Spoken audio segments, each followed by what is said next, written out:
John chapter 14, verse 27. Peace I leave with you, my peace I give you. I do not give to you as the world gives. Do not let your hearts be troubled, and do not be afraid.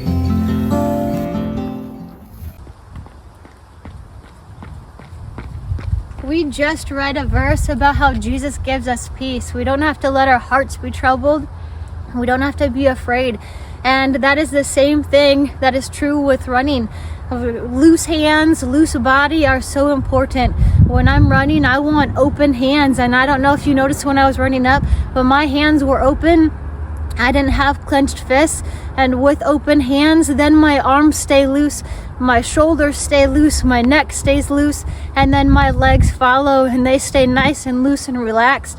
And the same is true for parenting. There are times where the household environment just feels so tense and so chaotic and so troublesome that I just tighten up. It feels stressful, and the more my child struggles with me, the more I struggle back, and it's just this like boxing gloves being put on. I want to loosen that grip and surrender and say, oh God, this battle is so strong, and you surrender, because that child is not yours to begin with. God entrusts them in your home, and you have to let him work through that. And that loose grip, that surrender and loose grip just allows you to not just be a better runner, but also a better leader in your house.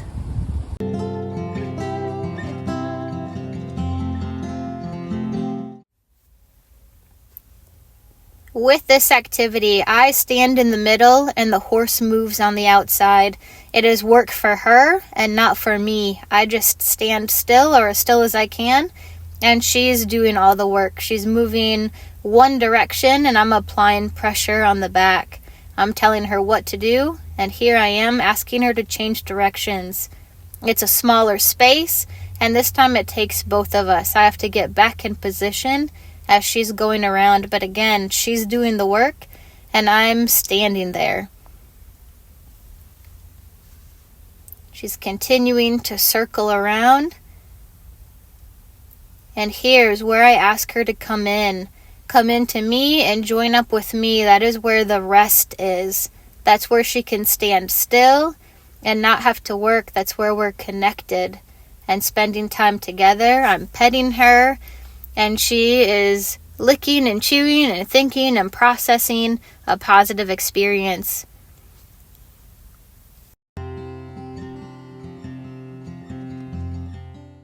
In this join-up activity, I was not doing everything perfect. We have a small space, and so I was backing up rather than moving forward, and sometimes the rope would get just changed in my hands and I'd need to lengthen it or shorten it. But Irish was forgiving me, and there is an importance of repair in any relationship. And I was asking her to come around me, and then I'd step and I would ask her to change or I would point and ask her to change direction. And so there are times where maybe our kids just feel like we're bossing them around and telling them what to do, and they just keep making me work and doing things that I don't want to do.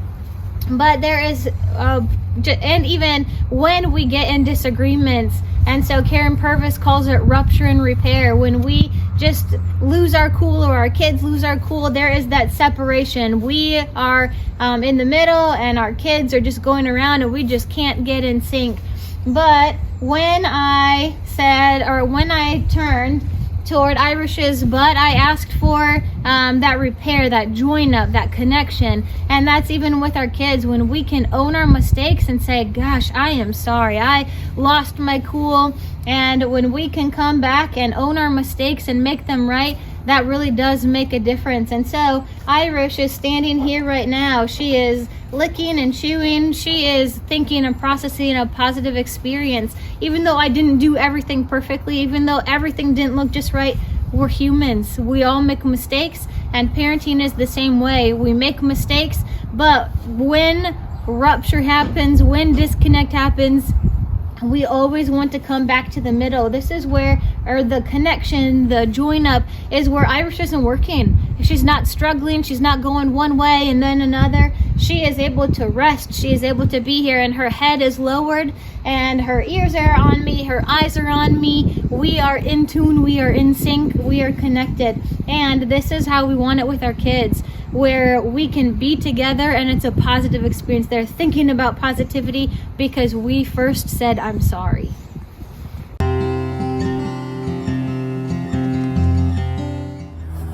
Next steps, we talked about loose body, loose hands, being relaxed. And why? Because God's working. We don't need to be stressed and tense and tight, because we're trusting, we're surrendering, saying, God, this problem is too big for you, so I give it over. So with this, I want you to, in the next steps, I want you to pause and think, what is God asking me to surrender? And even ask him for help. He will draw something to your mind. Maybe you already know because he's been prompting you, but you've been putting it off. You've been saying, no, I can't do that. That feels too hard. And if I do that, things are just gonna blow up in my face. Everything's just gonna go off the rails. But I want you to pause and surrender. And that's what it took.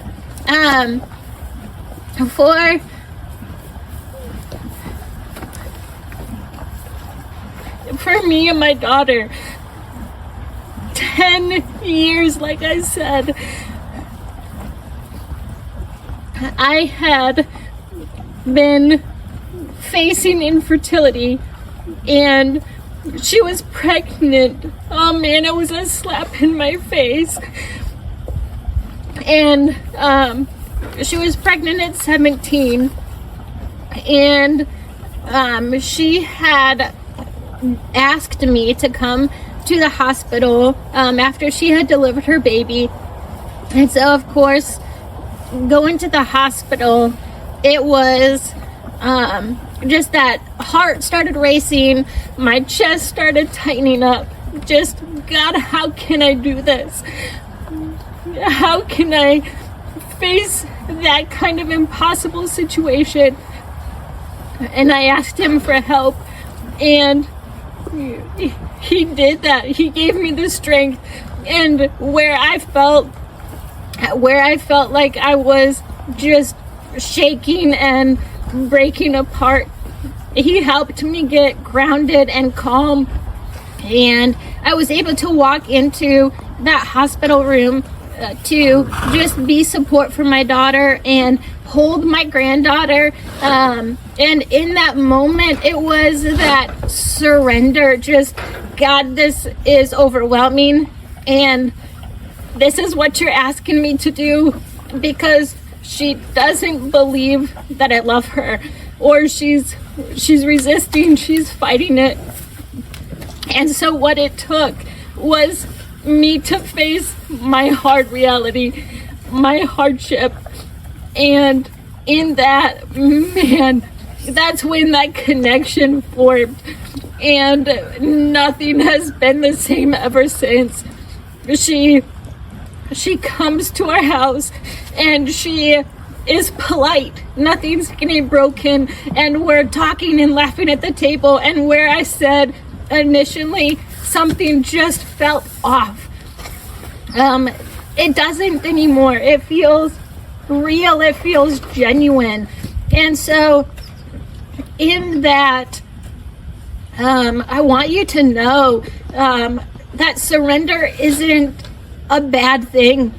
For us, it made all the difference, because it wasn't me and my power. It was that Jesus-like example, just giving everything up for the work that God was doing. And he knew that if I entered into something that was hard, that would be the picture that my daughter needed of, man, she's for real. She cares, and she's with me for the long haul. And so I want you right now to pause and say, man, what is that surrender for me? What is God asking me to surrender? And then ask him for help to do that, and ask him for help on how to do that. And he'll guide you, and he'll show you. And my tears are evident. It broke me. It was was so hard. It felt impossible, but that was the very thing that God needed me to do, and with his help, I did it. And so that loose body, relaxed body, surrender, and this is your next step.